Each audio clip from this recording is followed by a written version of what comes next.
गूंगी बहू अंधी सास। एक परिवार में 5 लोग थे। ओम प्रकाश, उनकी पत्नी सुमित्रा, बहू भावना, बेटा राहुल और एक थी उनकी बेटी प्रियंका। वैसे तो ओम प्रकाश और सुमित्रा के घर में सब कुछ ठीक ठाक था, लेकिन सुमित्रा की एक आदत थी। घर में कुछ भी गलत या सही हो तो वो किसी से कुछ नहीं कहती। और भावना स्वभाव की इतनी सीधी सादी थी कि अगर कोई उसके साथ गलत भी करता तो भी वो उसे कुछ नहीं कह पाती। इसी के चलते प्रियंका और राहुल घर में मनमानी चलाते रहते, क्योंकि घर को संभालने वाली औरतें इस तरह से रहती थी जैसे वो गूंगी और अंधी हो। माँ, मैं अपनी सहेलियों के साथ पिकनिक पर जा रही हूँ। ठीक है बेटा, चली जाओ। और मुझे आने में रात हो जाएगी, देर से ही आऊंगी मैं। अच्छा, कोई बात नहीं बेटा। अरे भावना, तुमको एक बार में समझ में नहीं आता क्या? नाश्ते में फिर से पराठे बना के रख दिए। कितनी बार तुमसे कहा है कि मेरे लिए ढंग का नाश्ता बनाया करो। ठीक है जी, आगे से ध्यान रखूंगी। अरे ये बहू से किस तरह से बात कर रहे हो तुम राहुल? अरे तो और क्या करूं पापा, इसको कही बात एक बार में समझ में ही नहीं आती। सुमित्रा, तुम अपने बेटे को समझाती क्यों नहीं? बहू से बात करने का ये क्या तरीका है?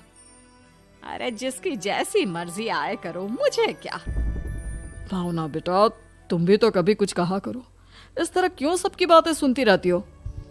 कोई बात नहीं पापा जी, सब ठीक है। रात को काफी देर तक प्रियंका घर नहीं आती और जब वापस लौट कर आती है तो एक लड़की के साथ बाइक पर बैठकर। सुमित्रा और भावना दोनों ही प्रियंका को लड़की के साथ देख लेते हैं। आज तो जोर से डांट पड़ने वाली है, लेकिन मैं डर क्यों रही हूँ? माँ तो सब कुछ देखकर भी अंधी बनी रहती है। और रही बात भाभी की, वो किसी को कुछ नहीं बताने वाली। कहने को भगवान ने आवाज दी है, लेकिन गूंगी है गूंगी।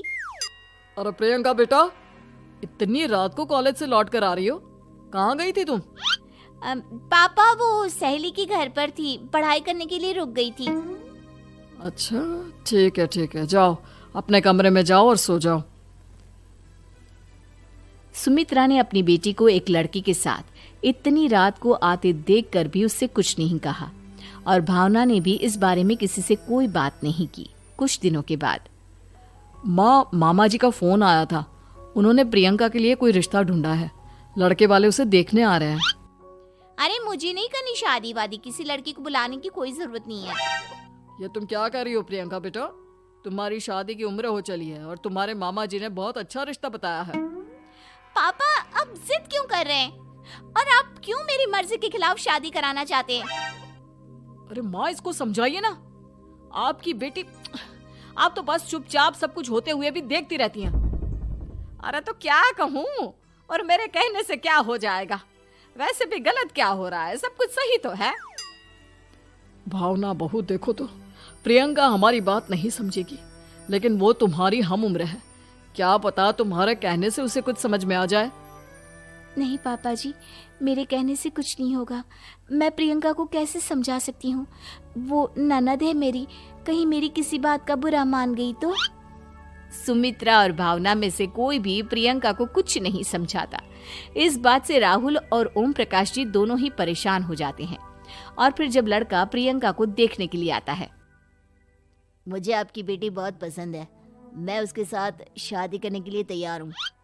देखो, मुझे तुमसे शादी नहीं करनी, और ये बात जितनी जल्दी समझ में आ जाए अच्छा रहेगा। अरे तो फिर आप लोगों ने मुझे यहाँ बुलाया ही क्यों?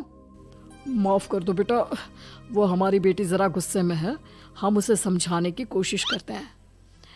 हाँ, देखिए आप नाराज मत होइए, वो तो उसने बस ऐसे ही कह दिया होगा। अरे कोई ऐसे ही कुछ कहता है क्या? और ये आपकी पत्नी और माँ, ये दोनों इस तरह चुपचाप क्यों बैठे हैं, जैसे इस घर के मेंबर ही ना हो? आपके घर में सब कुछ ठीक तो है ना? अरे सब कुछ ठीक है बेटा। सुमित्रा, समझाओ ना अपनी बेटी को। अरे क्या समझाऊं, क्या होगा समझाने से? सब ठीक ही तो हो रहा है, गलत क्या हो रहा है? भावना, प्रियंका को अंदर लेकर जाओ और उससे समझाओ कि कितना अच्छा रिश्ता है। इतना अच्छा लड़का है, इस तरह से बिहेव ना करे।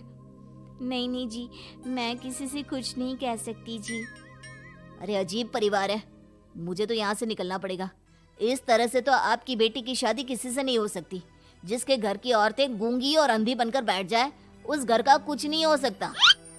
ओम प्रकाश और राहुल सुमित्रा और भावना की हरकतों की वजह से बहुत परेशान हो जाते हैं। एक दिन वो दोनों आपस में बात करते हैं। पापा, समझ में नहीं आता कि भावना और माँ को कैसे समझाया जाए। सही कहते हो बेटा, तुम और मैं काम के सिलसिले में सारा दिन घर के बाहर रहते हैं और घर की दोनों औरतें जिन्हें सारा घर संभालना चाहिए गूंगी और अंधी बनकर बैठी हैं। पापा आप ही बताइए इसका क्या उपाय है।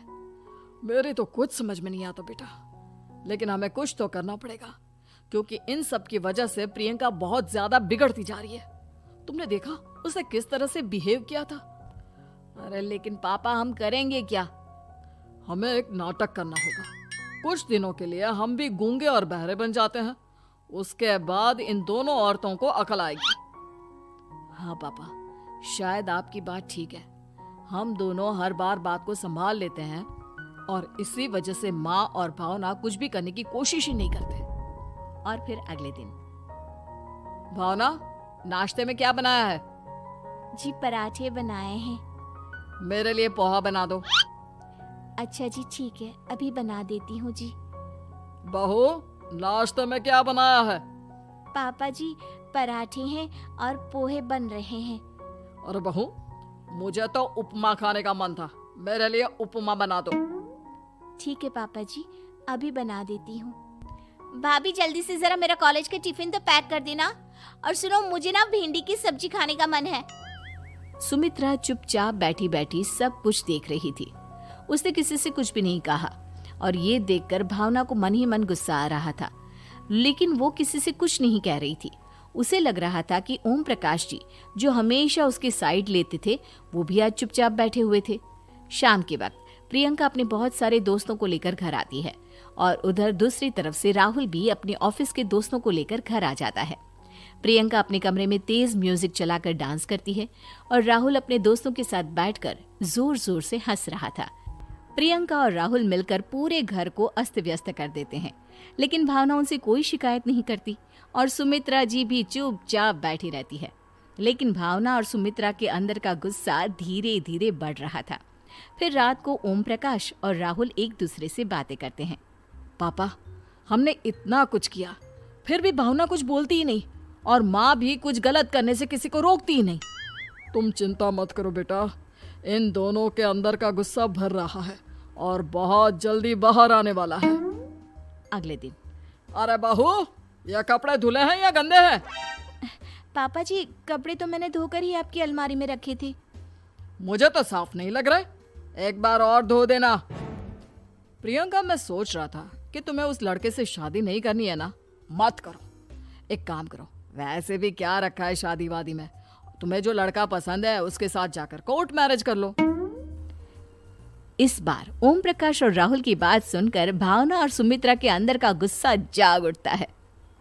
मैं किसी से कुछ कहती नहीं जी, इसका मतलब ये है कि आप लोग मुझे परेशान करते ही रहेंगे। कल 4 बार मुझसे नाश्ता बनवाया, आज पापा जी मुझसे धुले हुए कपड़ों को बार बार धुलवा रहे हैं। अरे मैं इंसान हूँ जी, कोई मशीन नहीं हूँ। तुम दोनों ने मिलकर इस घर की कैसी हालत बना दी है और अपनी बहन को भागकर शादी करने के लिए कह रहे हो।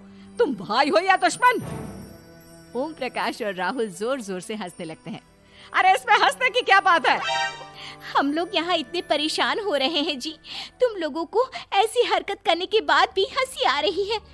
ये क्या कर रहे हैं जी आप दोनों?